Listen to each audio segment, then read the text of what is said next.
বিদেশে পাচার হওয়া টাকা দেশে ফেরাতে এবার সহযোগিতা করবে সুইজারল্যান্ড।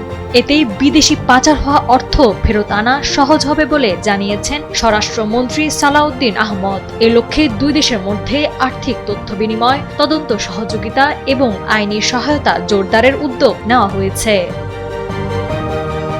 বুধবার সচিবালয়ে স্বরাষ্ট্রমন্ত্রী সালাউদ্দিন আহমদের সঙ্গে তার অফিস কক্ষে বাংলাদেশে নিযুক্ত সুইজারল্যান্ডের রাষ্ট্রদূত রেটো রেঙ্গোলি সাক্ষাৎ করেন। সাক্ষাৎ শেষে মন্ত্রণালয় থেকে দেওয়া প্রেস বিজ্ঞপ্তিতে এ তথ্য জানানো হয়েছে।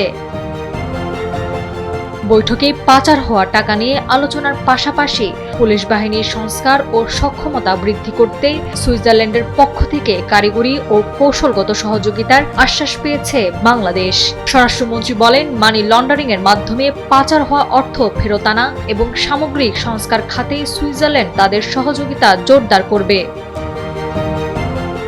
বৈঠক শেষে প্রেস বিজ্ঞপ্তিতে বলা হয়, সাক্ষাৎকালে দুই দেশের মধ্যে আইন শৃঙ্খলা ও নিরাপত্তা ইস্যু, সন্ত্রাসবাদ দমন, সংসদীয় গণতন্ত্রের চর্চা, পুলিশ সহ বিভিন্ন খাতের সংস্কার, আর্থিক সংস্কার, মানি লন্ডারিং প্রতিরোধ, ব্যবসা বাণিজ্য বৃদ্ধি সহ বিভিন্ন বিষয়ে বিস্তারিত আলোচনা করা হয়।